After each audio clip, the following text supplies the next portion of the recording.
बिस्मिल्लाहिर्रहमानिर्रहीम अस्सलाम वालेकुम। मैं उमैद रियाज़ और आप देख रहे हैं हमारा फेसबुक पेज और यूट्यूब चैनल। एक बार फिर खुशामदीद कहते हैं आपको अपने चैनल पे अगर नए हैं तो इसको सब्सक्राइब ज़रूर कर लें ताकि रियल एस्टेट के हवाले से जितनी इन्फॉर्मेटिव वीडियोज़ हैं ये आप तक टाइमली आती रहें।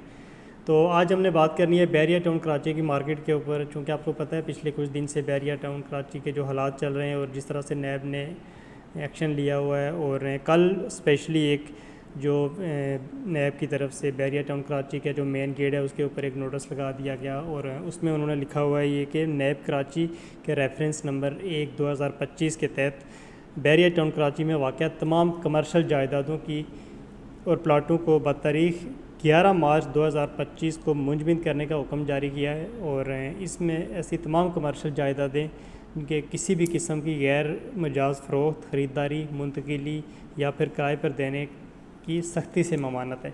तो ये एक नोटिस लगा दिया गया है जी। और उसके बाद ये है कि बैरिया की मार्केट में काफ़ी सारी पैनिक फैली है और बहुत सारे लोग जो बैरिया के स्पेशली जिन इन्वेस्टर हैं, जिन लोगों की बैरिया में इन्वेस्टमेंट है या जो फिर नए इन्वेस्टमेंट करना चाह रहे थे वो तो फ़िलहाल रुक गए। लेकिन ये है कि जिनकी investment already Bahria town Karachi के अंदर है तो अब उनमें बहुत ज़्यादा जो है वो पैनिक और मुख्तलिफ़ किस्म की तशवीश उनमें पाई जाती है। तो उस हवाले से मैंने सोचा कि एक वीडियो बना के आपको बता दूं कि बैरिया की जो मार्केट है इसमें कहाँ के आप इन्वेस्टमेंट किधर करनी चाहिए और मौजूदा जो हालात हैं वो क्या हैं। और इंशाल्लाह उम्मीद यही है कि बहुत जल्दी बैरिया टाउन कराची के जो भी मामलात हैं ये इंशाल्लाह सेटलमेंट की तरफ चले जाएंगे। और जैसे इंशाल्लाह ये सेटलमेंट हो जाएगी तो ये उम्मीद यही है कि इंशाल्लाह ये एक आखिरी एपिसोड होगी।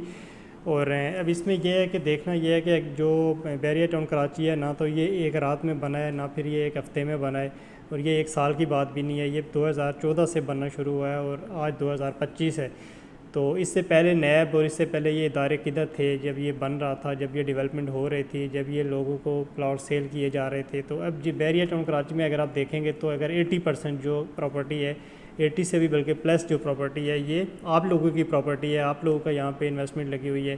तो जो बैरिया के अपने ज़ाती प्लॉट हैं वो तो 100 में से 20 प्लॉट होंगे उसके पास, तो वो अगर मुंजमद भी हो गए तो बैरिया का तो कोई इशू नहीं है, बैरिया का तो कोई प्रॉब्लम नहीं है। बैरिया तो अपना नया प्रोजेक्ट दुबई में लॉन्च करने जा रहा है और 2 दिन पहले उनकी एक पोस्ट थी कि वो सऊदी अरब में भी बैरिया टाउन लॉन्च करने जा रहे हैं। तो मसला ये है कि ये जो हमारे इदारे हैं क्या ये पहले सोए होते हैं, पहले इनको कोई परवाह नहीं होती जब ये लोग इन्वेस्टमेंट कर रहे होते हैं।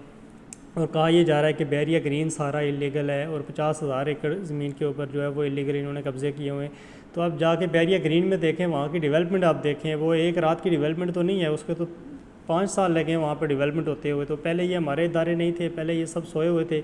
आप Bahria town Karachi precinct 1 gate से लेकर अगर आप आखिरी उसके लास्ट बैरिया ग्रीन तक जाएंगे, प्रीसेंट 31 स्पोर्ट्स सिटी अगर आप सारा घूमेंगे तो आपको वहाँ पे हर जगह डेवलपमेंट नज़र आएगी और हर जगह जो है ये आपको आप लोगों की प्रॉपर्टी वहाँ पे मौजूद है। उसके अलावा कंस्ट्रक्शन वहाँ पे बहुत सारे प्रीसेंट्स में हो रही है। प्रीसेंट 33 तक तो कंस्ट्रक्शन हो चुकी है काफ़ी ज़्यादा, प्रीसेंट 33 के अंदर भी कंस्ट्रक्शन हो रही है। उसके बाद आगे प्रीसेंट 34 देखेंगे, ये स्टेडियम के पास वहाँ पर कंस्ट्रक्शन हो रही है।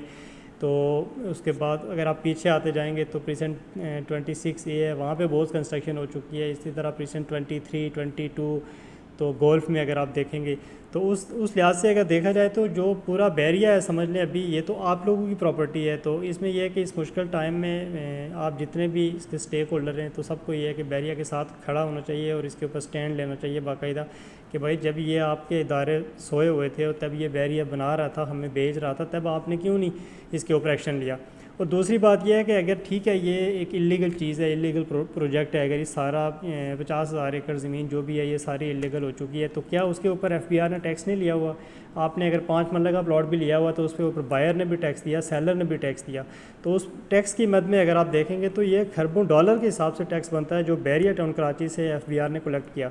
तो उसका हिसाब किधर है। और फिर आज आके इस तरह से इस बैरिया के ऊपर एक दावा बोल देना और उसको इस तरह मुंजमद करना और जो आप लोगों को जिस तरह से उन्होंने एक डिप्रेशन में जो भी इन्वेस्टर है वो चले गए। इसकी वजह यह है कि बहुत सारे ऐसे लोग हैं कि जो जिनकी जमा पूंजी है, जिन्होंने बिल्कुल मिनिमम थोड़े थोड़े पैसे करके जमा करके बैरिया में प्लॉट लिया हुआ है। तो जब उनके प्लॉट की वैल्यू 40 लाख के बजाय अगर वो 20 लाख के आगे रुकेगी, अगर उनका 40 लाख वाला प्लॉट है, अगर 2 दिन में ये खबर चलने के बाद अगर वो 30 लाख में भी उसका बायर नहीं है तो इसका ये मतलब है कि वो लोग परेशान हैं। तो इंशाल्लाह उम्मीद यही है जी कि हम बैरिया टाउन कराची के साथ खड़े हैं और जितनी भी रेजिडेंशियल प्रॉपर्टी है इसके ऊपर कोई भी अभी तक कोई एक्शन नहीं है और इसकी बाइंग सेलिंग भी हो रही है, इसके ट्रांसफ़र भी हो रहे हैं। हाँ, जो कमर्शियल प्रॉपर्टी है वो लेने से आपको थोड़ी गुरेज करनी चाहिए, क्योंकि मेरी आज एक ट्रांसफ़र थी रिसेंटली कमर्शियल प्रॉपर्टी की, एक शॉप की ट्रांसफ़र थी जो नहीं हो पाई और जिन्होंने जो बैरिया की तरफ से उन्होंने मना कर दिया कि ये फ़िलहाल इसकी ट्रांसफ़र रोक दी गई है जब तक कोई मामला इनके सेटल होते। तो कमर्शियल किसी भी प्रॉपर्टी को हाथ डालने से पहले देख लें आप ज़रूर कि अगर बायर सेलर म्यूचुअल अंडरस्टैंडिंग के ऊपर अगर डील करते हैं उस term of Bairiya as per Bairiya policy के, तो फिर आप कर सकते हैं, अदरवाइज़ आप इसमें अपने टोकन या अपना बयाना ना दें। तो बाकी रेजिडेंशियल के हवाले से अगर आप इन्वेस्टमेंट करना चाहते हैं तो आप अली ब्लॉक में और इसके अलावा पिसन अली फ्लाई ओवर के पीछे जितनी भी 16,000 एकड़ ज़मीन के अंदर जितने भी प्रेसेंट आते हैं तो उनमें आप अपनी इन्वेस्टमेंट ज़रूर करें, उसमें कोई इशू नहीं है। लेकिन पहली बात है ये है कि आगे भी कोई इशू नहीं होगा। इसके रीज़न ये है कि ये आगे भी अगर आप बैरिया ग्रीन में भी चले जाते हैं तो वो सारा लोगों को बिका हुआ है, सारी आपकी प्रॉपर्टी है। गोल्फ में जाएंगे तो वो आपकी प्रॉपर्टी है, स्पोर्ट्स सिटी में जाएंगे तो वो आपकी प्रॉपर्टी है। तो बैरिया के पास तो इतना भी कुछ बचा नहीं हुआ कि जो आपको कोई भी इसमें खतरा हो या फिर ये इतना बड़ा प्रोजेक्ट जो है वो डिमॉलिश हो जाए, ऐसा कुछ भी इंशाल्लाह नहीं होगा। और ये इंशाल्लाह आखिरी एपिसोड होगी और इसके बाद इंशाल्लाह बैरिया का एक ऐसा सितारा चमकेगा कि जो उसके बाद कभी भी बैरिया आपके हाथ में नहीं आएगा। तो जो लोग इस चीज़ को समझते हैं या जिन लोगों ने पहले इस चीज़ को देखा हुआ है वो तो आज भी मुतमईन होकर बैठे हुए हैं। आज भी मैं हेड ऑफ़िस गया हुआ था तो आज भी काफ़ी सारे ट्रांसफ़र लगे हुए थे वहाँ पर। तो आज भी मार्केट में कुछ प्लॉट्स की रिक्वायरमेंट्स भी चल रही है, विलास की रिक्वायरमेंट्स भी चल रही है। तो लोग बैरिया को ये है कि हकीकत मान चुके हैं।